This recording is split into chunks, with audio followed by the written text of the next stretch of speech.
House में बोलता है तो हाउस से बाहर फेंक दिया जाता है, और अगर बाहर बैठता है तो ईडी सीडी लगा करके जेल में ठोक दिया जाता है। आज इस देश के अंदर ये खेल खेला जा रहा है। किसान आंदोलन इस देश के अंदर होता है, ऐतिहासिक आंदोलन होता है। 35 किलोमीटर के फासले पर प्रधानमंत्री बैठता है, एक भी शब्द किसानों के लिए नहीं बोलता और किसानों को आतंकवादी कहने का काम करता है। हम तमगा भी पहन लेते हैं, गले में यह भी डाल लेते हैं हर मीटिंग के अंदर, लेकिन सवाल यह है कि हम क्या कर रहे हैं, हम क्यों सड़कों पर नहीं आ रहे हैं।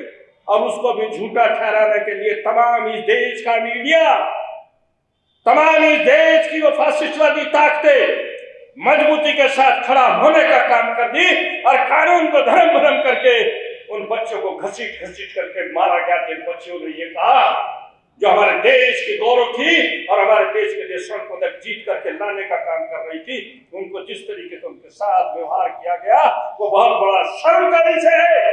वो धार्मिक उन्माद को इतना बढ़ाने का काम कर रहे हैं, संविधान की कोई परवाह नहीं कर रहे हैं, संविधान नाम की कोई चीज नहीं छोड़ना चाहते हैं कि अगर कोई किसी को मारेगा तो उसको कितनी सजा होगी, इसको उनको कोई डर और भय नहीं रहा है।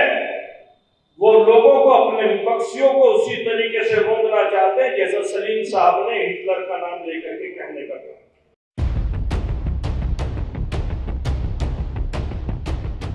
सर्वप्रथम मैं पुलवामा से लेकर खरसावा तक उन शहीदों को अकीदत पेश करता हूं और अपने स्वतंत्रता सेनानियों को, जिनका एक सपना था कि एक हम आजाद और मजबूत हिंदुस्तान पैदा करने का काम करेंगे और उन्होंने फांसी का फंदा चुनने का काम किया। उन सबको भी मैं अकीदत पेश करता हूं।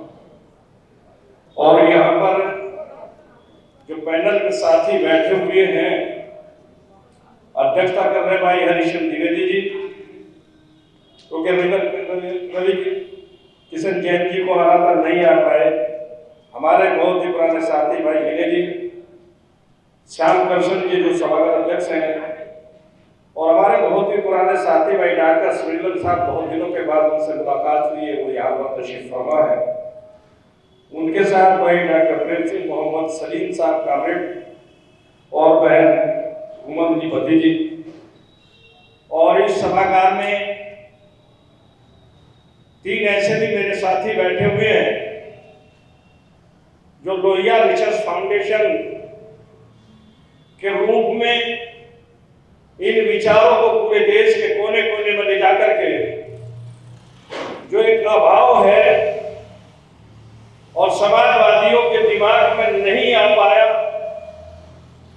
जो आज यहाँ पर 70% और 80% वो आखिरी सीढ़ी के लोग बैठे हुए हैं जिन्होंने अपनी उम्र के 60 साल से ऊपर के प्लस के लोग हैं, लेकिन इन विचारों को नौजवानों तक नहीं ले जाने का काम कर रहे हैं, विश्वविद्यालयों में ले जाने का काम नहीं कर रहे हैं। लेकिन एक शख्सियत ऐसी भी है कि जो इन विचारों को जिंदा रखने के लिए विश्वविद्यालयों तक भी अपनी पहुंच करने का काम कर रहे हैं, भाई अभिषेक रंजन जी और मेरे बुजुर्ग बड़े भाई पी गोपाल जी, भाई शहबाज कादरी जी, और इस सभागार में उपस्थित बुद्धिजीवी साथियों, आज हम यहाँ पर एक ऐसे महान समाजवादी चिंतक की याद में इकट्ठा हुए, मरहूम जनाब सुरेंद्र मोहन जी, और विषय भी हमारा एक बहुत ही आज का एक ऐसा विषय रखा है, इसके लिए मैं संयोजक गण को मुबारकबाद देना चाहता हूं। विषय हमारा संविधान और लोकतंत्र के ढांचे पर मंडराते हुए खतरे और चुनौतियां।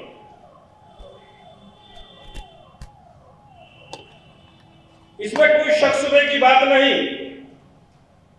जो भाई अभी सलीम साहब बोल करके गए हैं, उन्होंने बड़ी विस्तार के साथ आज के इस खाके को समझाने का काम किया और उस दर्द को, उस चीज को जो आज उन तमाम लोगों के दिलों के अंदर बैठी हुई हैं, जो भारत माता से प्यार करते हैं और इस धरती से प्यार करते हैं, और जो भारत को गुलाम होने से बचाना चाहते हैं, वो 30 कॉमरेड सलीम साहब ने यहां पर रखने का काम किया। इसमें कोई शक शुबे की बात नहीं है साथियों। भारत आज दुनिया का सबसे बड़ा लोकतंत्र बना हुआ है, लेकिन यह स्पष्ट रूप से गंभीर खतरों का सामना कर रहा है, इसमें कोई शक शुबे की बात नहीं। नागरिक समाज के लिए खतरा हाल के वर्षों में देखा जा रहा है कि लोग संविधान की परवाह न करते हुए धार्मिक उन्माद को अपने विपक्षों की जान लेने में कोई गुरेज नहीं कर रहे हैं। वो धार्मिक उन्माद को इतना बढ़ाने का काम कर रहे हैं, संविधान की कोई परवाह नहीं कर रहे हैं।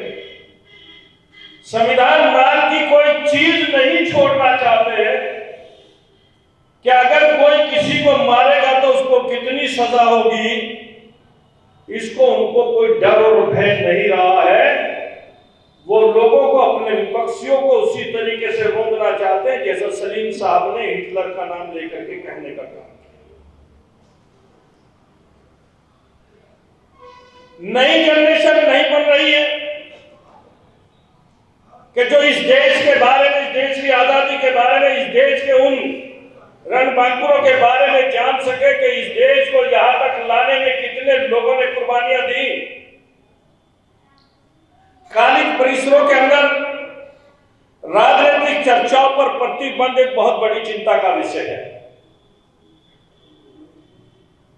अगर कालिक परिसरों के अंदर राजनीतिक चर्चाओं पर प्रतिबंध होगा तो राजनीतिक चिंताओं को कौन उठाने का काम करेगा? कोई भूमाफिया नहीं कर पाएगा, कोई दलाल प्रवृत्ति का व्यक्ति नहीं कर पाएगा। इसलिए राजनीतिक चिंताएं अगर कोई उठा करके पढ़ करके आगे ले जाने का काम करता था तो वो उन यूनिवर्सिटी और कॉलेजों का छात्र करता था जो छात्र पढ़ करके राजनीति करना चाहता था, इस देश को आगे ले जाना चाहता था। मेरे आदरणीय गुरु मान्य राजनारायण जी ने एक बार कहा था कि अगर ये जो दरी बिछी हुई है, इस दरी से अगर पढ़ा लिखा नौजवान यूनिवर्सिटी और कॉलेजों का छात्र उठ जाएगा तो जो खाली जगह बचेगी, इस खाली जगह पर आकर के भूमाफिया और दलाल बैठेगा और वही आपकी नुमाइंदगी करेगा और वही अपनी मानसिकता को आगे बढ़ा करके इस देश को फिर दोबारा से अपना गुलाम बनाने की कोशिश करेगा। मेरे दोस्तों, वही काम आज हो रहा है। आज जितने एमएलए हैं, जितने एमपी हैं, वो कहां से आ रहे हैं, कहां से निकल रहे हैं? पैसा मेरे आपके पास नहीं, धन मेरे आपके पास नहीं है। जितने लोग यहाँ पर बैठे हुए हैं ये आज भी उसी बात का राग लापने का काम करते हैं। लेकिन चुनाव कौन लड़ सकता है? चुनाव मेरी आपकी हैसियत चुनाव लड़ने की नहीं है। चुनाव अगर लड़ सकता है तो दलाल ही लड़ सकता है, भूमाफिया ही लड़ सकता है। और जब दलाल और भूमाफिया बैठेगा विधानसभा के अंदर तो दोस्तों वो बिल भी वही पास करेगा जो उसके हित का होगा। तीसरा जो सबसे बड़ा खतरा है,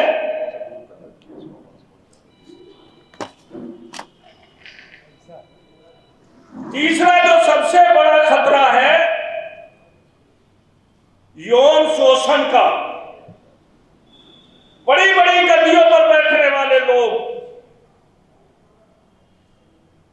बड़े बड़े मिनिस्टर, जिनके पास जाकर के हम कुछ मांगने का काम करते हैं,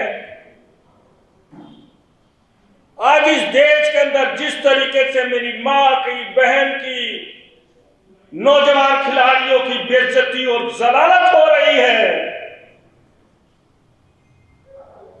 जिस तरीके से कानून को तोड़ मरोड़ करके उन्हीं बलात्कारियों की मदद करने का कानूनी काम किया जा रहा है और इस देश के लोग चुप हैं। वो उनको कुछ समझने का काम नहीं कर रहे और ये सरकार उनके पीछे खड़ी होकर के उनको और मजबूती देने का काम कर रही है। दिल्ली के अंदर जिस तरीके से बच्चों ने, कौन ऐसी लड़की है जो सड़क पर आकर के ये कहने का काम करेगी कि मेरे साथ अमुक व्यक्ति ने यह काम करने का काम किया जो बहुत बड़े पद पर बैठा हुआ है, और उसको भी झूठा ठहराने के लिए तमाम इस देश का मीडिया, तमाम इस देश की वो फासिस्टवादी ताकतें मजबूती के साथ खड़ा होने का काम कर दी और कानून को धर्म भरम करके उन बच्चों को घसीट घसीट करके मारा गया जिन बच्चों ने ये कहा जो हमारे देश की गौरव थी और हमारे देश के लिए स्वर्ण पदक जीत करके लाने का काम कर रही थी। उनको जिस तरीके से उनके साथ व्यवहार किया गया वो बहुत बड़ा शर्म का विषय है। लेकिन मैं दोस्तों कहना चाहता हूं आपको लोहियावादियों, आप कहां हैं और कहां खड़े हैं? केवल लोहिया जी का नाम लेकर के मीटिंगें कर देने से काम चलने वाला नहीं है। हम तमगा भी पहन लेते हैं, गले में यह भी डाल लेते हैं हर मीटिंग के अंदर, लेकिन सवाल यह है कि हम क्या कर रहे हैं, हम क्यों सड़कों पर नहीं आ रहे हैं? चलिए, मैं तो इसलिए सड़कों पर नहीं आ रहा हूं कि मैं अगर सड़कों पर आऊंगा, सलीम सड़कों पर आएगा तो इन लोगों का काम बन जाएगा। ये अपने लोगों के सामने ये कहने पर का काम करेंगे कि देखा, हम जिस काम के लिए आए हैं उनके पेट में दर्द होना शुरू हो गया, इसलिए कहते हैं वो सड़कों पर आ गए। लेकिन मैं आपसे पूछना चाहता हूं भाई रामपाल सिंह जी, मैं आपसे पूछना चाहता हूं भाई गोवर्धन दास जी, कि हम आपके पीछे खड़े हैं। किसान आंदोलन इस देश के अंदर होता है, ऐतिहासिक आंदोलन होता है। 35 किलोमीटर के फासले पर प्रधानमंत्री बैठता है, एक भी शब्द किसानों के लिए नहीं बोलता और किसानों को आतंकवादी कहने का काम करता है। वो किसान आंदोलन को उनको हिंदू मुसलमान करने में तो कोई कसर नहीं छोड़ी, उसके साथ उसके कोई अलग अलग अलंकार लगाने में तो कोई कसर नहीं छोड़ी, लेकिन किसान मजबूती के साथ डटा रहा। लोहियावादियों आप कहाँ हो? राजनारायणवादियों आप कहाँ हो? समाजवादियों आप कहाँ हो? समाजवाद की पार्टी चलाने वाले लोगों तुम कहाँ हो? तुम क्यों सड़कों पर नहीं आ रहे हो? क्या डर और भय है आपको? उस डर और भय को निकालना होगा अगर हिंदुस्तान के संविधान को बचाना चाहते हो। सबसे बड़ा खतरा संविधान, लोकतंत्र और ज्यादा तब हो जाता है जब भारत की सरकार में बैठे हुए लोग भारत के भ्रष्टाचार के व्यापक संस्कृति को मानते हुए भी, सरकार में बैठे हुए लोग मान भी रहे हैं और उसका राग लापने का काम करते हैं, अत्याचार और काले धन में भारतीय लोकतंत्र को नष्ट करने का काम करते हैं। और इसे दीमक की तरह खा रहे हैं। ये कौन बोल रहा है? इस देश की सर्वोच्च कुर्सी पर बैठा हुआ व्यक्ति बोल तो रहा है, लेकिन काम क्या करता है? और उसका उदाहरण सबसे बड़ा नोटबंदी है। उस नोटबंदी पर कानून की कोई परवाह न करते हुए रात के अंधेरे में 12 बजे वो ये समझ रहा था मैं हिंदुस्तान को आजाद कराने का काम करूंगा। और नोटबंदी में जो भ्रष्टाचार हुआ है, ना तो यह बताने के लिए तैयार है कि कितने नोट बंद हुए हैं, ना ये बताने के लिए तैयार है कि कितने नोट जमा हुए हैं, ना ये बताने के लिए तैयार है कि कितने नोट छापे गए हैं। और उनमें जो नकली पैसा उनके पास था, उस पैसे को सबसे पहले बैंकों में भुनाने का काम कर दिया। इससे बड़ा भ्रष्टाचार और कोई हो नहीं सकता। कहां है कानून? कानून के टुकड़े टुकड़े कर दिए गए। कहां बचा है आज हिंदुस्तान के अंदर संविधान? तो इसलिए मैं कहना चाहता हूं साथियों, इस प्रकार हमारी चुनौतियां भी भारत के संविधान और लोकतंत्र के अंदर दरारें आ गई, दरारें पड़ गई हैं। जैसा कि भारत आजादी के 76 साल पूरा कर रहा है, जिन्होंने संविधान, लोकतांत्रिक संस्थाओं को कमजोर करने में कोई कसर नहीं छोड़ने का काम किया। दुनिया के सबसे बड़े लोकतंत्र में लंबे समय से इलेक्शन तो हो ही रहे, इस दुनिया के सबसे बड़े लोकतंत्र के अंदर इलेक्शन हो रहे, बगैर खून खराबे के अंदर सरकारें भी बन रही हैं और पलट रही हैं। जिस तरीके से इन्होंने एक साधन ईवीएम का बना लिया, ईवीएम के बारे में चुनाव आयोग को पता नहीं, ईवीएम के बारे में सरकार को पता नहीं कि कितनी ईवीएम काम कर रही है इस भारत के अंदर। 19 लाख ईवीएम गायब हैं। वो किसके कब्जे में है? वो इन फासिस्ट ताकतों के कब्जे में है। तो ये तुम्हारे कब्जे में कहां आने वाले हैं दोस्त? ये आपके कब्जे में नहीं आने वाले हैं। ईवीएम भी सबसे बड़ा घोटाला है, इस पर हमने कोई राय नहीं बना पाई है। ऐसे लोगों का सुप्रीम कोर्ट का जिक्र कर दिया, मैं उस पर नहीं जाऊंगा जो भाई सलीम साहब ने कह दिया।